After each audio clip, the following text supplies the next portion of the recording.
अणुकेंद्रकाच्या सर्वात जवळ असलेले जे पहिलं कवच आहे त्या पहिल्या कवचाला एक विशिष्ट असा क्रमांक दिलेला आहे आणि कवचांच्या कवच जे आहेत त्या कवचांच्या क्रमांकासाठी एन ही संज्ञा वापरतात. म्हणजे पहिलं कवच, दुसरं कवच ते आपण बघूया.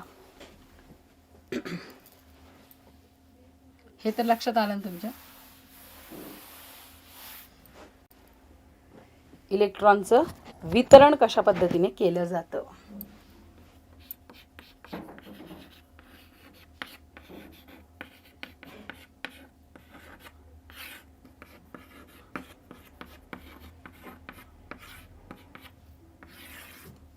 इलेक्ट्रॉनचं जे वितरण आहे ते वेगवेगळ्या प्रकारच्या कवचांमध्ये केलं जातं आणि त्या कवचांची जी संख्या असते ते दर्शवण्यासाठी किंवा जो क्रमांक असतो तो क्रमांक दर्शवण्यासाठी एन हे वापरलं जातं. म्हणजे एन बरोबर पहिलं कवच, दुसरं कवच, तिसरं कवच, चौथं कवच अशा पद्धतीने हे कवच असतात. बरोबर. आणि या क्रमांकानुसार कवचांना काही विशिष्ट प्रकारच्या संज्ञांनी संबोधण्यात येतं. पहिलं कवच जे असेल तर पहिल्या कवचाला म्हटलं जातं, पहिल्या कवचाला एक विशिष्ट नाव देण्यात आलेले आहे, विशिष्ट संज्ञा आहेत के. दुसरं जे कवच आहे त्या कवचाला म्हटलं जातं एल. तिसरं जे कवच आहे त्याला म्हटलं जातं एम आणि चौथं जे कवच आहे त्याला म्हटलं जातं एन. अशा पद्धतीने त्या कवचांना विशिष्ट प्रकारच्या संज्ञा देण्यात आहेत. के, एल, एम आणि एन पहिलं जे कवच आहे. आणि या संज्ञांनी संबोधल्यानंतर प्रत्येक कवचामध्ये जास्तीत जास्त किती इलेक्ट्रॉन असतील. बरोबर. विशिष्ट प्रकारच्या कक्षा असतात. त्या कक्षांना तर आपण कवच असं म्हणत असतो. कवच का म्हणत असतो? कारण भ्रमण कक्षेचं ते जे प्रारूप असतं ते कसं असतं, थ्री डायमेन्शनल असल्यामुळे, त्रिमितीय असल्यामुळे त्याला कवच असं नाव देण्यात आलेलं आहे. बरोबर. आणि हे जे कवच आहे त्या कवचांची काहीतरी एक कपॅसिटी असते की पहिल्या कवचामध्ये किती इलेक्ट्रॉन मावतील, दुसऱ्या कवचामध्ये किती इलेक्ट्रॉन मावतील अशा पद्धतीने. मग ते कसं काढायचं, तर कवचामध्ये जास्तीत जास्त किती इलेक्ट्रॉन मावू शकतील किंवा बसू शकतील तर 2n वर्ग या सूत्राने काढलं जातं. लक्षात घ्या. या ठिकाणी कवचामध्ये असलेल्या इलेक्ट्रॉनचं जे वितरण असतं ते इलेक्ट्रॉनचं वितरण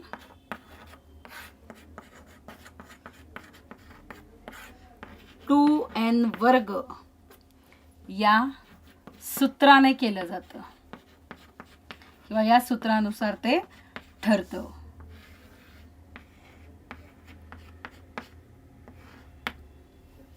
मग आता जर पहिलं कवच असेल n बरोबर 1, पहिलं कवच घेतलं आपण तर पहिलं कवच म्हणजे 2n चा वर्ग म्हणून 2 गुणिले n ची किंमत किती आहे 1, 1चा वर्ग, 2 गुणिले 1चा वर्ग, 1चा वर्ग 1, बे 1 बे. म्हणून के या कवचामध्ये असलेल्या इलेक्ट्रॉनची संख्या किती असेल तर 2 असेल. हे लक्षात घ्या. म्हणून के कवचामध्ये असलेल्या इलेक्ट्रॉनची संख्या 2. त्याच पद्धतीने आपण पुढचे काढूया.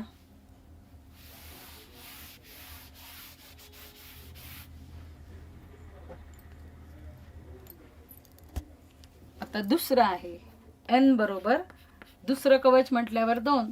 आपलं सूत्र आहे 2n चा वर्ग म्हणून 2 गुणिले n च्या जागी टाकायचे 2, 2 गुणिले 2चा वर्ग, मग 2 गुणिले 2चा वर्ग 4, 4 दुने 8.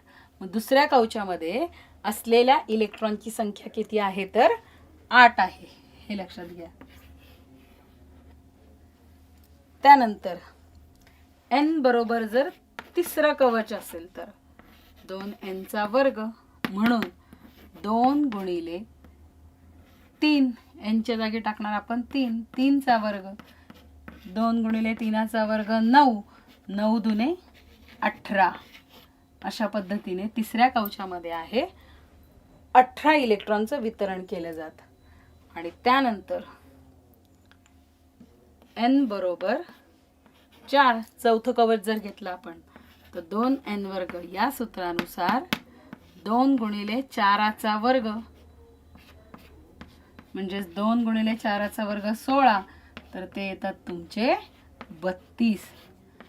अशा पद्धतीने 4 कक्षांमध्ये इलेक्ट्रॉनचे जे वितरण आहे, तर पहिल्या कक्षेमध्ये 2 इलेक्ट्रॉन, दुसऱ्या कक्षेमध्ये 8 इलेक्ट्रॉन, तिसऱ्या कक्षेमध्ये 18 आणि चौथ्या कक्षेमध्ये 32 अशा पद्धतीने इलेक्ट्रॉनचं वितरण जे आहे ते वितरण ठरतं. लक्षात येतंय तुमच्या? आणि याच इलेक्ट्रॉन वितरणानुसार पुढं तुम्हाला वेगवेगळ्या प्रकारचं इलेक्ट्रॉनचं वितरण करून कशा पद्धतीने अणूमधील इलेक्ट्रॉन हे वितरित केले जातात, त्या वितरणानुसार त्या अणूचे कसे वेगवेगळे गुणधर्म आढळतात याविषयी अभ्यास तुम्हाला 9वी आणि 10वीमध्ये करायचा आहे. या ठिकाणी एवढंच लक्षात ठेवायचं की मूलद्रव्यामधल्या इलेक्ट्रॉन स्वरूपण आपण बघितलेलं. KLMN या कवचांमध्ये अनुक्रमे जास्तीत जास्त कसे इलेक्ट्रॉन बसतात? 2, 8, 18 आणि 32 असे इलेक्ट्रॉन सामावू शकतात. ही कवचांची काय असते? कमाल धारकता असते. किमान नाही, जास्तीत जास्त इलेक्ट्रॉन 2, 8, 18 आणि 32 अशा पद्धतीने सामावू शकतात. कवचांच्या कमाल धारकतेनुसार अणूमधील इलेक्ट्रॉनचं कवचांमध्ये काय केलं जातं? वेगवेगळ्या च्यामध्ये वितरण केलं जातं, वाटप केलं जातं. एखाद्या मूलद्रव्याच्या अणूमधील इलेक्ट्रॉनची कवचनिहाय मांडणी म्हणजे त्याचं इलेक्ट्रॉन स्वरूपण असतं. लक्षात घ्या, तुम्हाला हे विचारलं जातं इलेक्ट्रॉन स्वरूपण म्हणजे काय? तर इलेक्ट्रॉन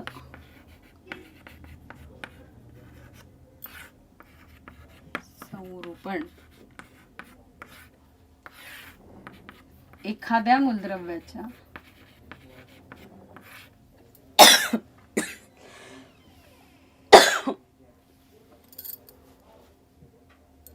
अणूमधील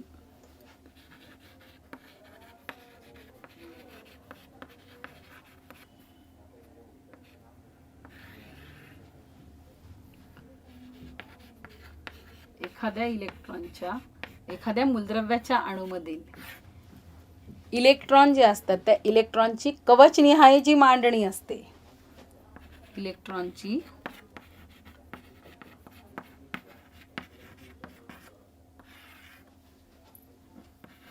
कवचनिहाय मांडणी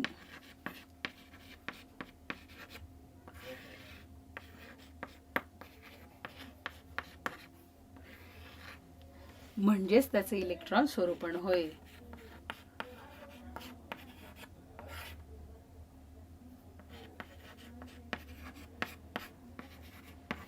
इलेक्ट्रॉन स्वरूपण होय. लक्षात तुमच्या? आणि मग प्रत्येक इलेक्ट्रॉनकडे तो ज्या कवचात असतो त्यानुसार त्याची काय असते? निश्चित अशा प्रकारची ऊर्जा असते.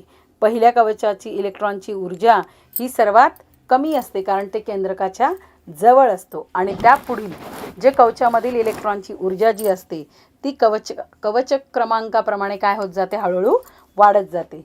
मूलद्रव्यांच्या अणूंचं इलेक्ट्रॉन स्वरूपण जे असतं ते असं असतं की त्यायोगे सर्व इलेक्ट्रॉनची एकत्रित ऊर्जा जी असते ती कमीत कमी असते. अणूतील इलेक्ट्रॉनच्या कवचांच्या कमाल धारकतेप्रमाणे तसेच ऊर्जेच्या चढत्या क्रमांकानुसार असलेल्या कवचांमध्ये ते काय करत असतात? तर स्वतःचं स्थान मिळवत असतात.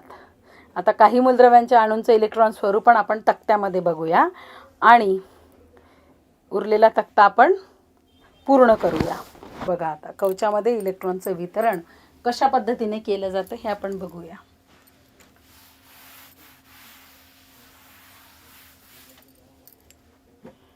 मूलद्रव्य घेतलं आपण या ठिकाणी.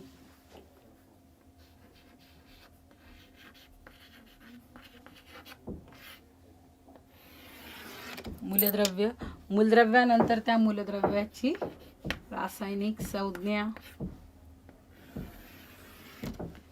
त्यानंतर इलेक्ट्रॉनची संख्या होतील इलेक्ट्रॉनची संख्या. त्यानंतर असते तुमचं कवचातले इलेक्ट्रॉन वितरण. 4 वेगवेगळ्या कक्षा आहेत माहिती आपल्याला. 4 वेगवेगळे कवच आहेत. कोणते कोणते? K, L, M आणि N.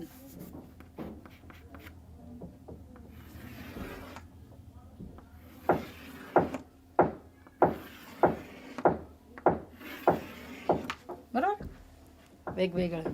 आणि त्याच्यानंतर संख्या स्वरूपात इलेक्ट्रॉनचं वितरण.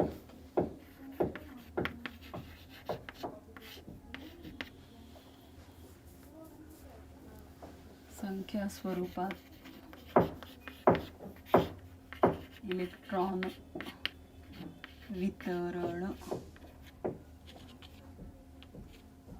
हा चार्ट तुम्हाला पुस्तकामध्ये सुद्धा बघायला मिळेल, पण पुस्तकामध्ये फक्त 1-2 मूलद्रव्यांचं दिलेलं असेल, आपल्याला बाकीच्या मूलद्रव्यांचं लिहायचं आहे. तर आता कमाल धारकता माहिती तुम्हाला.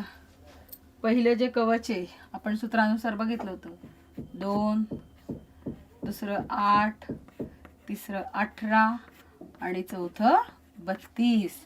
अशा पद्धतीने हे इलेक्ट्रॉनचं वितरण करत असतात, बरोबर. आता पहिलं मूलद्रव्य आपल्याला बघायचं आहे हायड्रोजन. आपण त्याआधी एक रेष मारून घेऊया या ठिकाणी.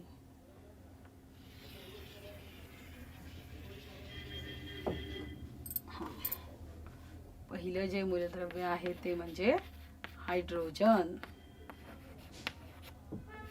हायड्रोजनची संज्ञा माहिती आहे आपल्याला, H, बरोबर. आता अणूमधल्या इलेक्ट्रॉनची संख्या हायड्रोजनची किती असते, तर हायड्रोजनमध्ये एकच अणू असतो आणि या हायड्रोजनमध्ये एक अणू असल्यामुळे त्याच्या पहिल्या कक्षेत किती कमाल, ही आपली काय धारकता आहेत, किमान का कमाल, कमाल धारकता आहेत, म्हणजे जास्तीत जास्त 2 इलेक्ट्रॉन. आपल्याकडे एकच आहे म्हणून एकच येईल. आणि संख्या स्वरूपात असलेल्या इलेक्ट्रॉनचं वितरण काय येईल, तर 1 येईल. त्याच्यानंतर दुसरं मूलद्रव्य आहे हेलियम.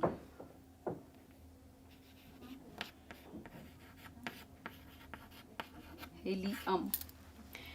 हेलियम जे आहे त्या हेलियमची संज्ञा आहे He. आता याच्यामध्ये अणूमधले इलेक्ट्रॉन किती असतात, तर 2 असतात. पहिल्या कवचाची क्षमता आपली 2 आहे. 2 इलेक्ट्रॉन हे पहिल्याच कवचात बसतात, बरोबर. आणि मग याची संख्या स्वरूपात इलेक्ट्रॉन वितरण 2. तिसरं जे मूलद्रव्य आहे ते म्हणजे लिथियम.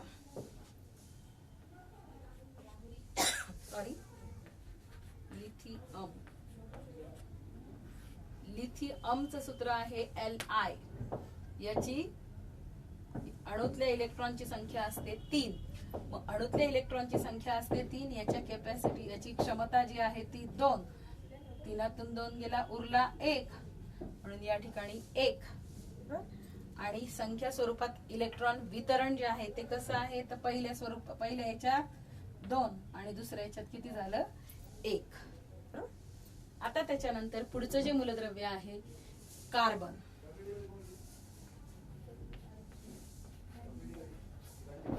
कार्बन जे आहे त्या कार्बनची संज्ञा आहे C.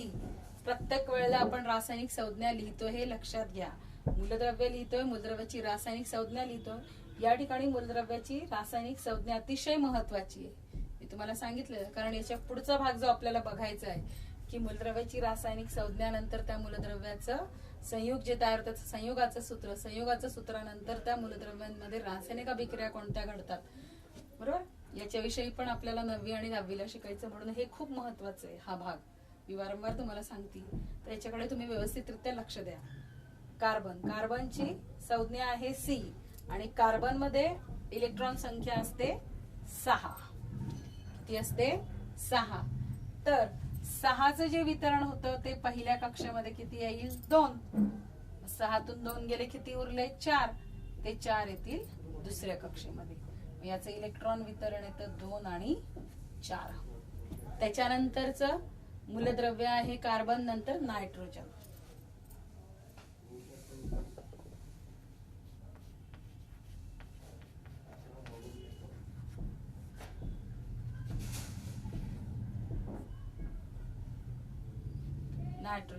नायट्रोजनची संज्ञा आहे N, बरोबर. आणि या नायट्रोजनचे अणूतल्या इलेक्ट्रॉनची संख्या असते 7. पहिल्या कक्षेमध्ये आहे 2, दुसऱ्या कक्षेची कॅपॅसिटी माहिती आपल्याला 8. 7तून 2 गेले, उरले किती, 5. म्हणून याचे इलेक्ट्रॉन वितरण आहे 2 आणि 5. त्याच्यानंतर नायट्रोजन नंतर आहे ऑक्सिजन.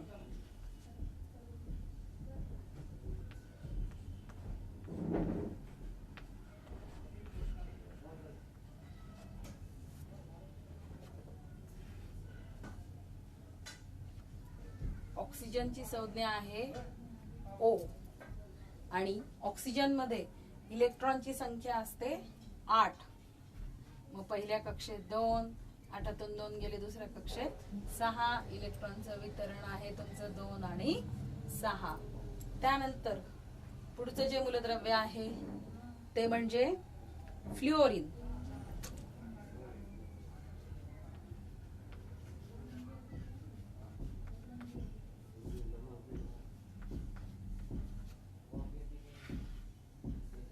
फ्लुओरिन जे मूलद्रव्य आहे त्याची संज्ञा आहे F आणि या फ्लुओरिन मूलद्रव्याचं इलेक्ट्रॉनची संख्या असते 9. पहिल्या कक्षेमध्ये 2, उरलेले 7. अशा पद्धतीने 2 आणि 7 अशा पद्धतीने इलेक्ट्रॉनचं काय होत असतं, वितरण होत असतं. लक्षात आलंय तुमच्या? त्याच्यानंतर आहे तो म्हणजे निऑन. पण इथे घेऊया आता निऑन.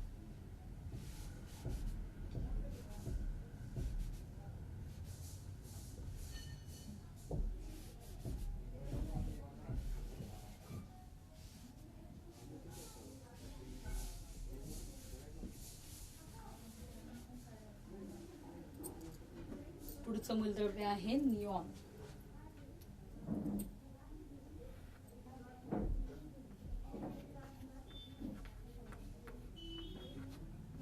निऑन जे मूलद्रव्य आहे त्याची संज्ञा आहे Ne. अणूतले जे इलेक्ट्रॉन असतात त्या निऑन मध्ये 10 असतात. म्हणून पहिल्या कक्षेमध्ये 2 तर दुसऱ्या कक्षेमध्ये 8. एक लक्षात घ्या, पहिल्या कक्षेमध्ये ज्या वेळेला 2 झाले त्यावेळेला ती कक्षा काय झाली, पूर्णपणे भरली आहे. आणि दुसऱ्या कक्षेमध्ये काय आहेत 8 इलेक्ट्रॉन, म्हणजे याची दुसरी कक्षा सुद्धा पूर्णपणे भरली आहे. तुम्हाला मगाशी मी सांगितलं होतं निऑन, ऑर्गॉन, हेलियम आपण बघितलेलं, त्याची सुद्धा 2 म्हणजे त्याची पहिली कक्षा पूर्ण होती. तसंच या निऑनची सुद्धा पहिली कक्षा पूर्ण झाल्यानंतर दुसरी कक्षा सुद्धा पूर्ण आहे. म्हणून याला राजवायू असं म्हटलं जातं. याचा अभ्यास आपण 9वी आणि 10वी मध्ये करणार आहोत, पण या ठिकाणी तुम्हाला सांगते कारण याला कोणत्याही इलेक्ट्रॉनची गरज भासत नाही. त्याच्या दोन्ही कक्षा पूर्णपणे काय आहेत, भरलेल्या आहेत. आणि याचं इलेक्ट्रॉन वितरण येतं तुमचं 2 आणि 8. निऑन नंतर पुढे आहे सोडियम.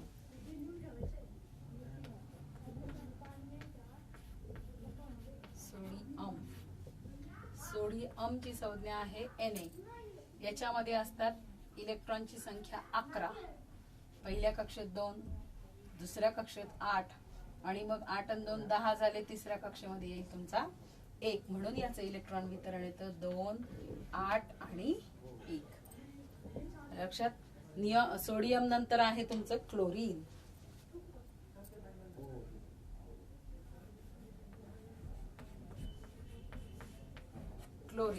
क्लोरीनचं सूत्र आहे किंवा संज्ञा आहे Cl.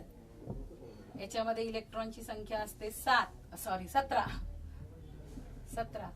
आणि पहिल्या कक्षेमध्ये 2, दुसऱ्या कक्षेमध्ये 8 आणि 2 10 झाले. 17तून 10 गेले. तिसऱ्या कक्षेमध्ये आले तुमचे 7. अशा पद्धतीने क्लोरीनचं इलेक्ट्रॉनचं वितरण होतं.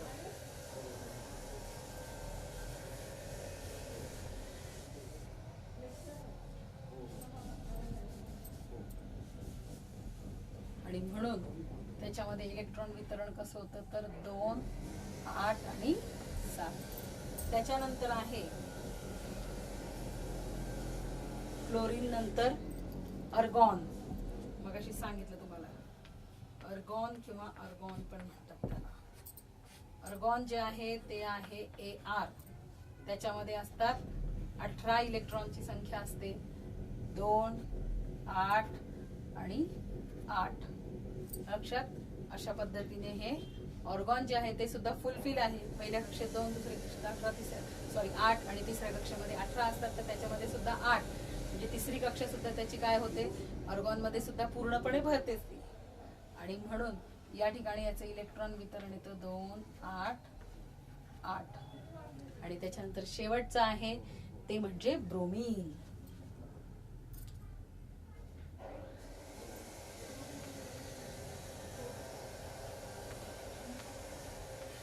ब्रोमीनची संज्ञा आहे Br आणि त्याच्यामध्ये असतात 35 इलेक्ट्रॉन. या ब्रोमिनचं पहिल्या कक्षेमध्ये 2, दुसऱ्या कक्षेमध्ये 8, तिसऱ्या कक्षेमध्ये 18, 2, 8, 8 आणि 2 10, 18 आणि 10 28, 28 आणि 7 या ठिकाणी येतात 7. अशा पद्धतीने इलेक्ट्रॉनचं वितरण 2, 8, 18 आणि 7. अशा पद्धतीने हे इलेक्ट्रॉनचं वितरण होत असतं. संख्या स्वरूपातील इलेक्ट्रॉनचं जे स्वरूपण असतं ते विलग केलेल्या अंकांनी दर्शवले आपण, बरोबर. यातील अंक जे असतात ते ऊर्जेच्या चढत्या क्रमाने असलेल्या कवचांमधील इलेक्ट्रॉनिक संख्या दर्शवतात. सोडियमचं आपण बघितलेलं की सोडियमचं के कवच जे आहे त्या के कवचामध्ये 2 इलेक्ट्रॉन, एल कवचामध्ये 8 इलेक्ट्रॉन आणि एम कवचामध्ये 1 इलेक्ट्रॉन आहे. मग याप्रमाणे 11 इलेक्ट्रॉन वितरित केलेले असतात आणि हे कवचांच्या रेखाटनाप्रमाणे सुद्धा आपण हे दाखवू शकतो. त्याच्यानंतर पुढचा भाग आहे तो म्हणजे संयुजा किंवा इलेक्ट्रॉन स्वरूपण. आता संयुजा म्हणजे काय असतं, तर संयुजा म्हणजे एका अणूने तयार केलेले जे रासायनिक बंध असतात त्या रासायनिक बंधांची जी संख्या आहे हे आपण मागच्या पाठात पाहिलं होतं. आणि मूलद्रव्यांची संयुजा जी असते ती त्याच्या विविध संयुगांमध्ये कशी असते तर स्थिर असते, हे आपण बघितलेलं. आता या ठिकाणी काही आकृत्या मी तुम्हाला काढून दाखवते. ती इलेक्ट्रॉन स्वरूपांचं आपण अशा पद्धतीने हे संख्या स्वरूपात इलेक्ट्रॉनचं वितरण केलंय. आता ते आकृतीच्या स्वरूपामध्ये कशा पद्धतीने वितरित केलेलं असतं ते आपण बघूया. त्याचं रेखाटन कशा पद्धतीने असतं.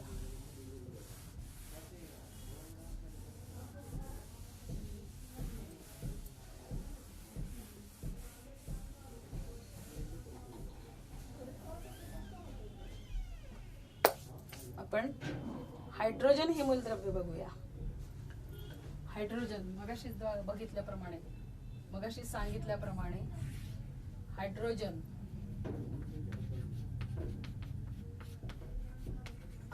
जे आहे त्याच्यात इलेक्ट्रॉनची संख्या 1 आहे म्हणून के बरोबर किती आहे 1, बरोबर. तर हायड्रोजन जे मूलद्रव्य आहे त्या हायड्रोजन मूलद्रव्यामध्ये हे हायड्रोजनचं असतं तुमचं केंद्रक, बरोबर. आणि या केंद्रकामध्ये हायड्रोजन आणि या केंद्रका बाहेरची जी कक्षा आहे या कक्षेमध्ये किती इलेक्ट्रॉन असतील तर या केंद्रका बाहेरच्या कक्षेमध्ये असतात ते म्हणजे 1 इलेक्ट्रॉन.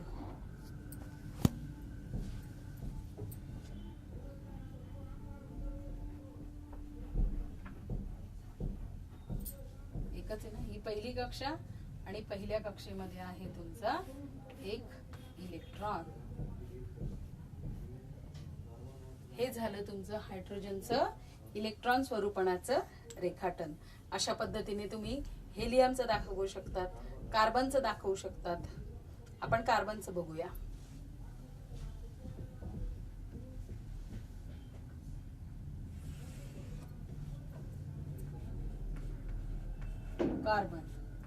कार्बन माहिती तुम्हाला सी संज्ञा आहे.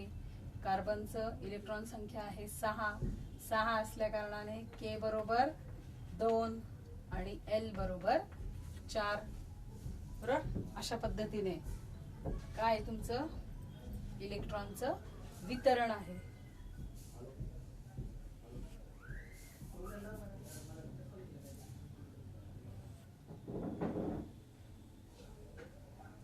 हे झालं तुमचं केंद्रकामध्ये आहे तुमचा कार्बन.